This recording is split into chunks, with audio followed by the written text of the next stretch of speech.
Cameron Sisek, and this is my presentation of Vibrational Medicine, a third edition book by Dr. Richard Gerber. And so Dr. Richard Gerber was an internal medicine doctor who worked in Michigan for about 26 years, and he is most notable for trying to confirm energy-based healing and trying to look at the body through a top-down approach, in that you have energies that get disturbed, which cause physical illnesses. And so he looks at the human anatomy, and so we've got different frequencies, we've got chakras, we've got meridian systems, we've also got the piano representation of different vibrations that humans have and experience. We have the physical body, the etheric, the astral, and then the mental. And so what is the etheric body? It's a template. It's basically the 3D matrix by which your cells and your blood flow and all of your vasculature kind of forms around. And this is a picture from the book where he mentions all of the human energy field. And this is a picture from a different book called Hands of Light, showing the just etheric body. And this is a first-hand experience taken from the book from Jeffrey Hodson that talks about babies and an unfertilized egg. And he was able to be a clairvoyant man, and he saw a matrix of a human baby forming from this unfertilized egg. And so how do we connect this to the nervous system? So the chakras are just swirling energy, and from the book, these are pictures from the book where he points out that the chakras each have their own nerve plexus associated with it. So they're interconnected with the nerves, and they also have their own endocrine system. And also in this image, he kind of goes into the fact that all illnesses in the body, from all of our systems, from our nervous system, come from our energy being disturbed, which comes from our higher levels of disturbance. And so Einstein, how does Einstein make sense into all this? He talks about E equals mc squared. Energy is mass times speed of light. And thus, he poses that when you slow down electrons and high energy photons, you get mass, you get positrons, electrons. And if you ever have something that goes too fast, faster than light, it becomes imaginary. It's not a real number. It's a square root of -1. When you plot that on the graph, he poses that is actually the etheric energy that is going faster than the speed of light, and that's why we can't really see it or understand it yet. And then we have his theory of we are holograms. He poses that the way that our higher energies are like the laser. The laser is a high energy beam which gets split and it gets projected onto a film, and it looks like a three-dimensional image, and in reality it's just a two-dimensional piece of film. And this is from interference patterns. And then he goes as far as say that when you have a section of it, it can recreate the entire thing, just like your DNA in one cell has enough to recreate the whole body if you have proper transcription factors.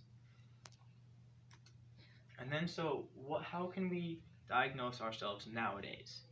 We have x-rays, CAT scans, PET scans, MRIs, and also electrophotography, which he poses is kind of the new wave. Instead of looking at the different parts of our body, soft tissue, and the physical body, we want to see the etheric body, the other levels. So here's an example of a Kirlian or electrophotography image of a hand. And so they send high voltage through it, and they kind of shock it. And you can take a picture, and that discharge is put on a film, and this is what the film looks like. And so he posed that this is the etheric body shown in the hand. And then another thing that he confirms in 1963 that he references is that they put radioactive phosphorus in a rabbit at acupuncture points and at random points, and on the acupuncture points only, it went through a system of ducts. And then in 2013 they confirmed this, and they called it the primo-vascular system. And then so here it brings us to crystals, and this is something that he mentions. He mentions that in the book, there's different types of crystals, and these are cubic and hexagonal, and I compare them to the human body. This is a muscle. This is a cross-section of muscle, and so this goes to show that you can use these for healing purposes. And so then he goes into comparing humans to crystals. He mentions specifically proteins, and how when you isolate proteins, you actually call them crystals. They're in crystal structure. And then so we look at fascia, and this is kind of an web tube connective tissue, and he poses that this is actually where the ductal system, or the primo-vascular system, is actually found. And so this is just kind of showing his thoughts about where this is. So what do we know now? We know that physics says we have electromagnetic frequencies. We know that humans are full of electricity and therefore magnetic fields. We know that we are crystalline, and we also know that there's a duct-like system which could be in the fascia. So how does this help us in the future? He says that as a doctor for practicing many years, all he did was take sick people and make them not sick. He didn't make them healthy. His main goal is to bring this to the medicine field, the medical field, and get people to be healthier long-term and also prevent issues, because he thinks you can manifest things in the higher levels and prevent them there before they even manifest into physical illnesses. So how do we do this with next-gen physicians? He wants to make doctors and patient care all about the patient. He also makes it about what the patient isn't, their etheric body. He wants a diagnostic tool that will figure out what these problems are before they arise, and that is really his goal. And the last thing he mentions in it is that he references multiple papers that show that using frequency can actually heal cancer, and they can actually burst the cells just like you can burst a crystal glass when you sing.